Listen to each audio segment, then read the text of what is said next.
Hey dudes, it's Lerald. This video is a bit of a follow-up to our last one, which was about how to farm strongboxes. Now, like that video, it is slightly aimed toward newer players and people coming over from PoE 2, but it should still be a good refresher for experienced players as well.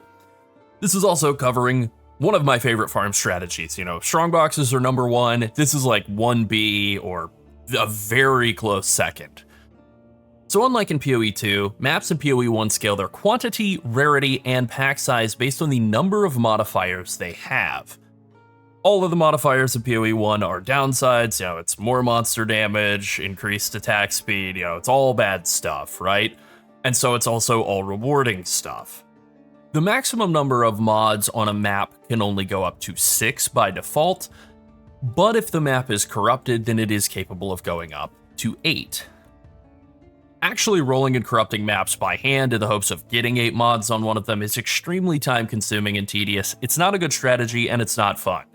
Thankfully, there are much easier methods for quickly farming them in maps, and I mean, that is the point of this video, right? So quantity gives you more stuff, rarity gives you more valuable stuff, and pack size gives you more monsters to drop all that stuff. So because maps scale quantity, rarity, and pack size all with the number of map mods, there is an incredible multiplicative effect going on when you're running 8 mod maps.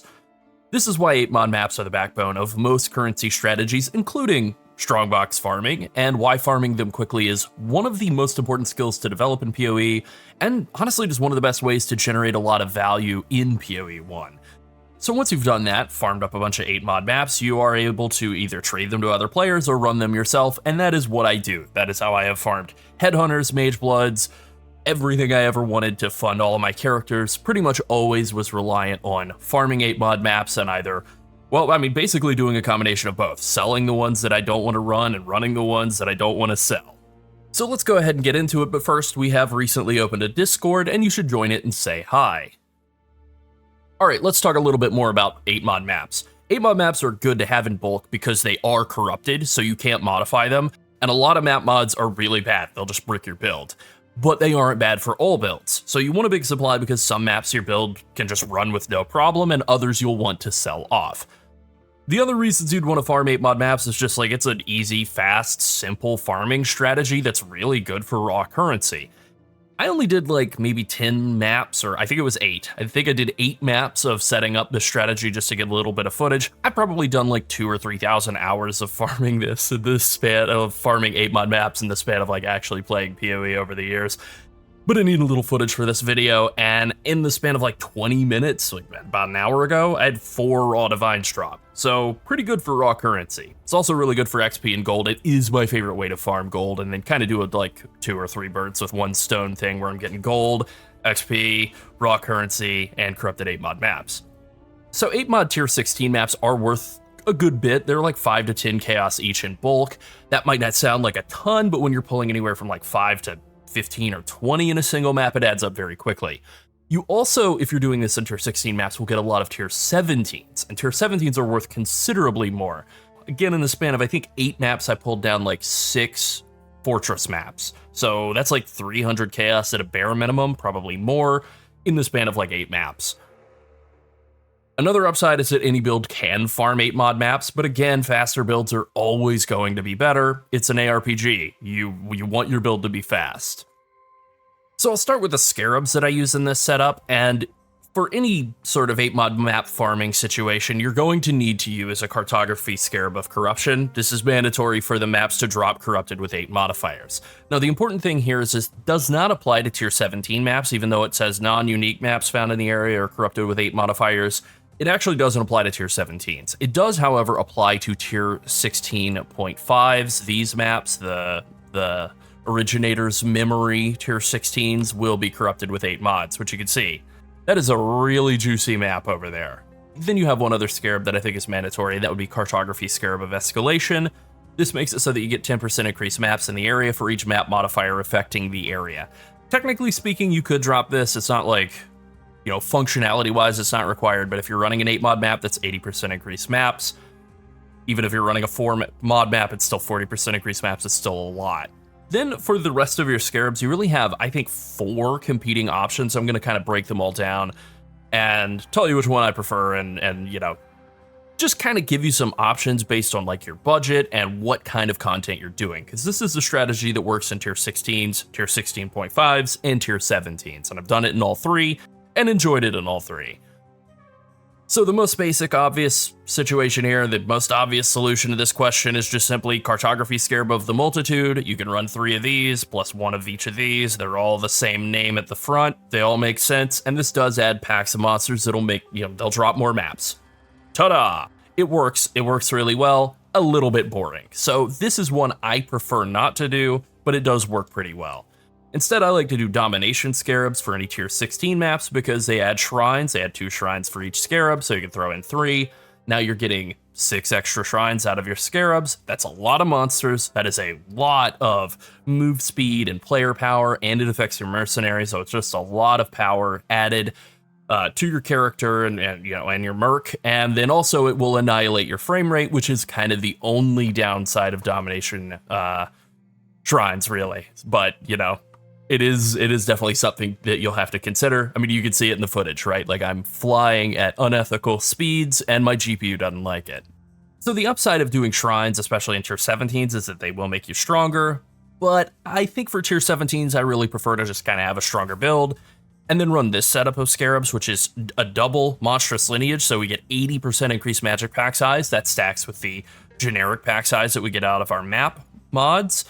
And then also influencing Scarab of Hordes, which gives you 40% increased influence monster pack size, which stacks with the, if I pull up my Atlas passive tree here, I have 8 different small passive nodes from, I'm using Eater of Worlds, you can do the same with Exarch on the other side of the tree, but 4 small passive nodes that each give, or 8 small passive nodes that each give 5% increased pack size for those influence packs. So that's 40% increased pack size with those bad boys, and then you get another 40% out of this, and all of that again stacks with the pack size that you would get out of the map. So, over 100% pack size on all of your influence monster packs is pretty huge. If you ever get a Divine Shrine or any sort of good altar rewards, they just get multiplied to an insane degree. Now, the downside of running this set of Scarabs in tier 16 maps, at the time, they're all very cheap, the monstrous lineages and influencing Scarab of Hordes, so it's not like currency related. It's just a little boring compared to doing Domination in tier 16s, but in tier 17s, because those maps are much larger, this has a much larger multiplicative effect than just simply adding 6 more shrines. And then the final option is the scariest option, running 3 Cartography Scarabs of Risk. So this will add 2 additional random modifiers for each Scarab. So you're going to get, instead of running, if you're running 8 mod maps, instead of getting 8, you would get 14. That's a lot of pack size, it's a lot of quantity, it's a lot of rarity, it's also a lot of extra dangerous modifiers. So the word risk is in the name of the Scarab for a reason. This is a big risk. You might add like no regen, or if you're playing a Pathfinder, like reduced flask charges generated. You never know. So you really have to be running a super strong build, something that can do basically all modifiers in order to be able to run these, because there's a lot of risk involved. With that being said, super rewarding if your build is able to handle it. It also has a really good interaction with the escalation Scarabs, where if you're running like 14 modifiers on your map, you're going to be getting, 140% increased maps. Good God. All right, now I'm going to move on to the PoE planner link that I have pulled up here, and I have also put this into the spreadsheet, which you can find in the description of this video, along with the Strongbox PoE planner. It's just in there, all the way down at the bottom of the Atlas Passive Links tab of that spreadsheet. So this is a really simple tree. We're taking all the map mod effect nodes that we can in the entire tree, every single one of them, because that'll scale the quantity, pack size, and rarity that we get out of all the map mods that we're going to be using. There is one important node that I want to mention here before moving on, and that would be Chiseled Perfection. If you're running maps that you have used chisels on, gotten them up to 20% quality, you definitely want to use this. It's 12% increased effective explicit modifiers. If you are running self-found corrupted 8 mod maps, those do not drop with quality, so they're going to have 0 quality, so this is going to do nothing. So be sure to either use this if you are running maps with quality, or not use this if you are not. Then I came up here and took these 2 points here for map item memory influence chance, just to give myself a chance of getting more of the tier 16.5 maps, these ones with the memory influence. because they're really fun and really rewarding. I like them a lot. I like how valuable they are, so I want to do everything I can to kind of get more of those. Then after that, like I mentioned before, I'm taking all of the Eater influence nodes because I like Eater a lot more than Exarch. I'm also taking all of the quantity in the middle wheel here. I'm taking the quantity and rarity here as well, and I'm going through harvests because I don't want essences or harbingers on my map. I just want to zoom through. I'm taking every single one of the shrine nodes except for this one little small node here, which is where I would put that chiseled perfection. If I dropped it, I would probably put it there just to get a little more shrine uptime. And then I'm taking all of the map nodes. So I've gotten all the quantity, or all of the, I've gotten all the quantity and rarity. I've gotten all the map mod effect. I've gotten all of that. But then I'm also taking all of the small passives and the notables that give you a chance for your maps to drop a tier higher. And that's because of map equity, which is a hidden resource that builds up whenever a map that would have dropped, but it's too low level to drop. You know, a tier 14 would drop, but you have all your void stones in, so they can't. It builds up equity. And if it would have dropped as a tier higher, then it'll build up triple the equity, essentially. So this does result in more maps dropping, which means more tier 17s as well. Because more tier 16s drop, therefore more tier 17s have a chance to spawn. Then after that, I'm just taking all the Scarab nodes I can because I like Scarabs, and I didn't really do anything to influence the type of Scarabs with the one exception. I took Trapping Carapaces because I like Ambush. I like being able to do this strategy and farm up Ambush Scarabs for a while, then do Ambush for a while and farm up, like, I don't know, just currency to be able to afford the Scarabs for this strategy, which aren't even particularly expensive, really. For the most part, the Corruption Scarab's a little expensive, but the rest are quite cheap, and then just kind of bounce back and forth between the two. And then the last node that I take here is Seance, just simply because it gives you some possessed monsters in your map, and those guys can be a little more rewarding than your average monster. I got a Divine Orb out of a couple of those, actually, in the last hour or two. All right, so with using Domination Scarabs and a Domination setup tree, I really don't think there's anything in the map device that's close to being as good as Domination, so that's what I would recommend taking. I like it. That's the move. The only other thing I think you could take instead would just be Quantity, but I would prefer to have Domination. You know, fast, cheap, simple, 3 shrines for 3 chaos, definitely worth it. All right, now let's talk about what you actually do and talk a little bit about tier 17 maps. So tier 17 maps can only drop in tier 16 maps, and they have a bit of a weird assignment. Like if you are running a channel map, then the only tier 17 map that can drop is Fortress map. They also have a diminishing return after one is dropped in a map. They're very unlikely to drop a second one in a map, but it can happen. I've seen it happen a bunch of times, but the chance to drop is pretty considerably lower after one has already dropped. Because of this, you can run this in any kind of map. You could do it in tier 17s. Tier 17s do have modifiers on them, such as this one, that give you a chance to have like more maps. You could see that there under item quantity, rarity, pack size, more maps. The tier 17 modifiers will give these types of mods. There's one for pack size and one for rarity. You won't know they're there unless you look at the number and realize it's very high. And then there are ones for more maps, more currency, and more Scarabs.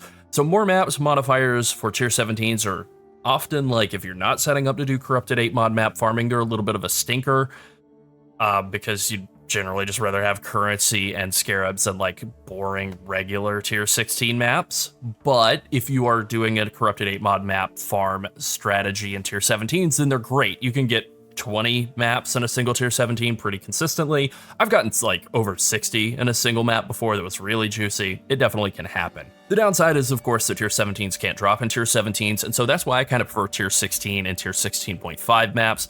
I think tier 16.5 maps are potentially a little bit better than tier 17s just because of that. Also, like, they're not as difficult and they're not as expensive, so, you know, all kind of upsides. With that all being said, tier 17 maps are larger, so you do get more bang for your buck when it comes to spending currency on Scarabs, and then finding maps in the map that you're running that's juiced by those Scarabs. Ultimately, my preferred maps are Mesa and Dunes, as usual, because they are on that Fortress column, and Fortress is the most valuable of the 5 tier 17 maps. We can go to the PoE Ninja Economy and look at maps, and Fortress should be the most expensive. Usually it's by quite a big margin, and indeed it is. More than twice as valuable as Citadel map, you know, about a good 50-60% more valuable than the other 3. It's the easiest to run. It also drops the most currency due to the little boxes that are the little barrels that are all around the map. So, you know, easiest boss as well. Just a very, very good map. And the other ones are harder and not as good. So once again, I like Mesa and I like Dunes because they drop Fortress, and then Mesa also drops the Fortunate, which is a great divination card. Just like in the Strongbox video, I like to run Mesa until I find the Blind Seer, who just kind of shows up randomly. There's not really anything you can do to force them to spawn other than just kill a bunch of monsters in the map, which, hint hint, this is a great strategy for doing that. And then once you find them, you scry Mesa's div cards onto Dunes, and then there you go. I tend to bounce back and forth between Mesa and Dunes. I think Dunes has a better layout and an easier boss, I suppose. Neither of the bosses is really all that hard. Basically, I just do one until I run out or get bored, then I switch to the other. Kind of the same with the strategies. Strongboxes for a while, get bored. Now it's corrupted 8-mod map farming time. Do that until I get bored, rinse, repeat. The other thing that we do, just like with Strongboxes, is we boss rush, and the main reason is, again, to remove the boss rewards from the Eldritch Altar pool. You can also just run Jungle Valley. Once again, the boss won't actually spawn until you enter her room, so it's the exact same philosophy there as it was with Strongboxes, but I just don't really love that layout. In terms of the Eldritch Altar mods that we're looking for, they are a little different. The player mod that you're most looking for, more than anything else, is map duplication. What a shock. Other than that, you still want quant, you still want duplication of currency, scarabs, and div cards, and then if those aren't available, monster mods like currency or, you know, div cards that give currency or like scarabs, those are all also good as well. And now for the final step. How do you actually extract the value from all the maps that you've farmed? I usually use the Forbidden Trove Discord, which has a PoE 1 bulk 8-mod map want to sell channel. You can also just put them into a bulk sell tab, like in your stash, and sell them off. It's pretty easy to bulk sell tier 17 maps. I would say that bulk selling corrupted 8-mod tier 16 maps is a bit more difficult. One little tip that I like for like bulk selling maps is if you want to bulk sell maps, instead of doing them like, you know, let's say I wanted to sell these all for like 50 chaos each, right? So if I'm trying to bulk sell them, instead of saying 50 chaos, you can do 250 divided by 5 chaos. And what that will do is it will sell them all for 50 chaos, but people will only be able to offer to buy them from you 5 at a time. So you can do 250 divided by 5 or 500 divided by 10. And that would still be the same price, but you would be able to sell a lot more at once, and then you wouldn't be getting annoying people like Ticky-Tacky trying to buy 1 at a time. You'd be forcing them like, hey, don't waste my time, buy 10 at a time, or buy nothing. Usually I use the Forbidden Trove Discord, which has a PoE 1 bulk 8-mod maps want to sell channel. Bit of a tongue twister, I will say, but it is the best place to go sell in bulk. You can also use the in-game trade chat channel, and there are tons of other community resources as well. This is just the one I'm most comfortable with. I think most of the community is more comfortable with this than anything else.